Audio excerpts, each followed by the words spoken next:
kaniya.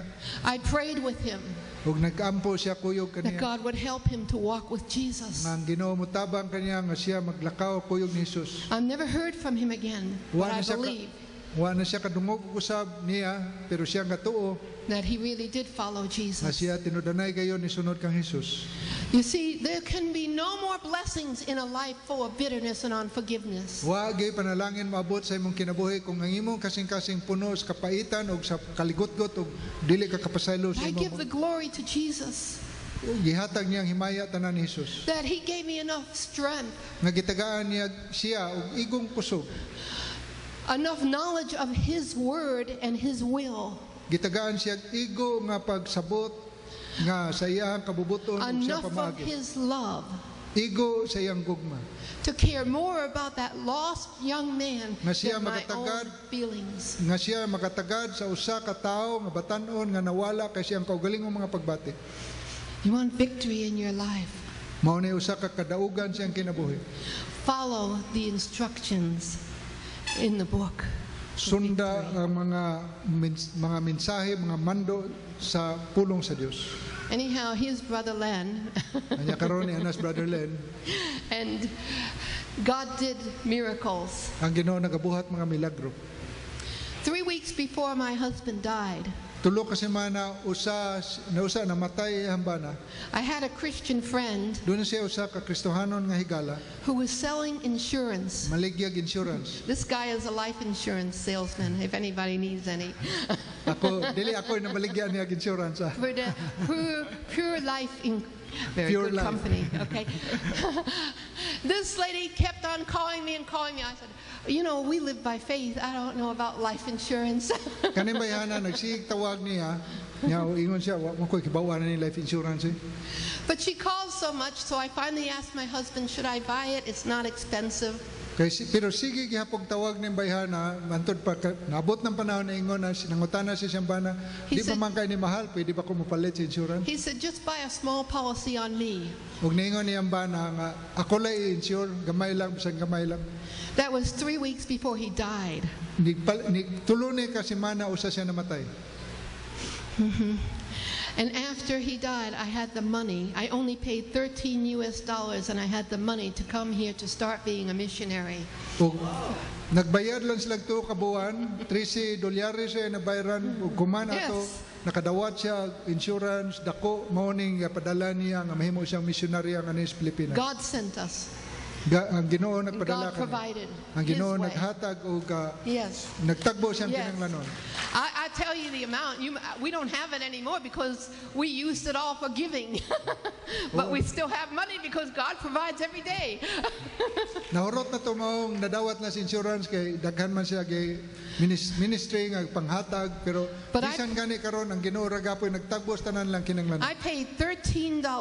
Ang iyang gibayaran $13. I didn't know anything about insurance. Wa gid sa inibawan sa insurance. So she asked me, you want this? You want this?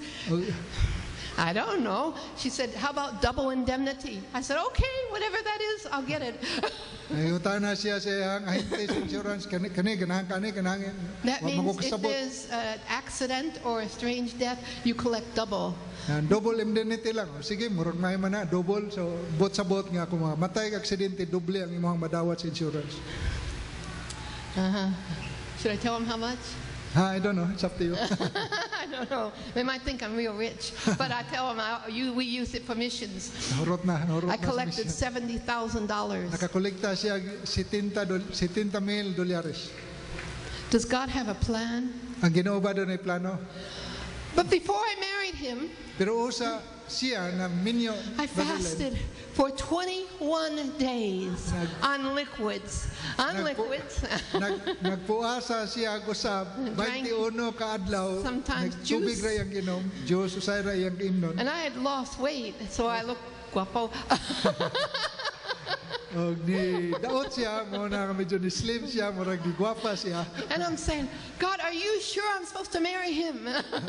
Kay nangutana sa Ginoo, sigurado baka Ginoo nga magkigminyo ko ning And tawhana. during the fast, God told me to go to the store to go shopping.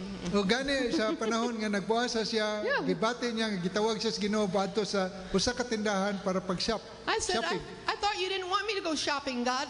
Abi na ko, Ginoo, di ka gusto nga mag-shopping ko, Diyos. Ginoo. So I got to tell you the whole story so you'll know, even if it's a little long, forgive me. Okay, I went to this store that was a discount store. Ato siya ko sa katindahan nga discount store kanang baratohon. I said, are you sure I'm supposed to be here, God? I don't need anything. Kay sigurado ka, Ginoo, nga musuod ko nga ni tindahan na kay wa man ko'y kinanglanan nga ni akong paliton. And the Holy Spirit led me to look in a little room they had full of discount items. O gidala siya, murag gigihan siya sa balang espiritu sa usa ka lugar nga tanang bibaligya nga to murag discounted, baratohon. And there was a beautiful white wedding dress. Ug dunay puti nga sapot nga para Satin kasal, and lace. nindot kayo. Marked down from about $400 to $24. Ang presyo gikan sa 400 gihatag lang lag $24. I looked at the size and I thought, Yeah. I don't know. Gitanaw niya, igo ba niya? This will work.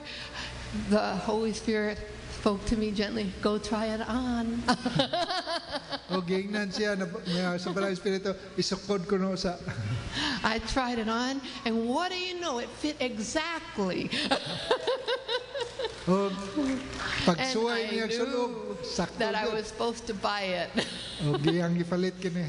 And I got home and I hung it on my closet door, and every time I looked at it, I got tormented. Oh no.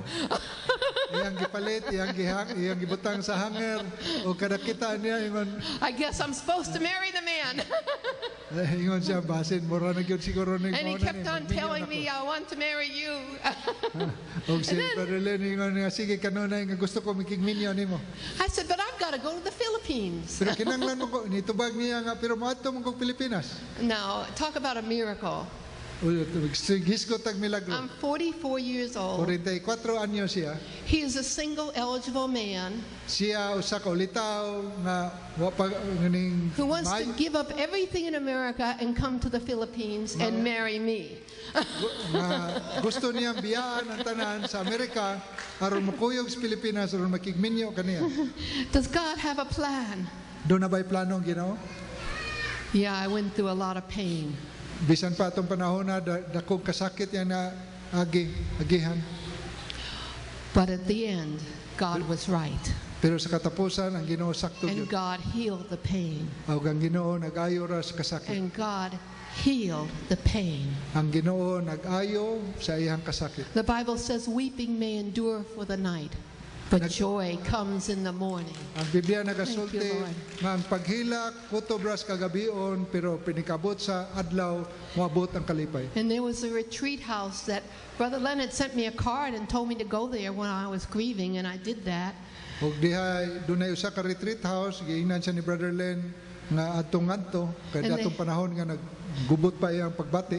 They had a beautiful chapel there. Doon na sila gwapo kayo nga chapel nga And chapel. 6 months after I was there grieving, I was there getting married in the chapel. O so, unom kabuan diha nga naganto siya nga sa kaguol naminyo siya ng maong kapilya. I share that testimony with you today Iyang gipakigambit kanimo ang testimonyo karon kaninyo karong because adlaw. maybe you're hurting, What's that? and maybe life has thrown you some hard things. Do you know that God has a way out? Siguro uban And an ninyo answer. na say namo sa panahon nga nakalisod mo kibawa mo nga ang Ginoo na ay pamaagi o tubag para kanimo. He said he'd never leave you nor forsake you. Nisulti siya nga di ti kabiyaan, di ti ka isalikway. If you give your life to him, Kung imong ihatag, itugyan imong kinabuhi he's kaniya. there. Naa siya. Sometimes our own stubborn pride or will stand in the way of what he wants to do. Usahay ang atong gahi nga masinog gahi pagkauo nato pagka garbo nato usahay magdumili sa pagsunod siyang kabubuton. From my experience, I can tell you something. Sa iyang kasinatian usaragi ang masulti kanimo. Humble your heart. Ipaubos niyong kasing-kasing. Surrender to his will. Itungyan ang imong kabubuton sa iyang kabubuton. Cast your cares on him, Ihatag ang tanan nimong for kagulanan he kaniya. cares for you. Kay siya nagatagad kanimo. Forgive pasaylo. If anyone has wounded you, Kung kinsa man gani nakapasakit kanimo pasaylo. ask God's grace to help you forgive. Pangayo, gracias Ginoo aron ikaw tabangan niya nga makapasaylo. Tell God, I choose to forgive. Help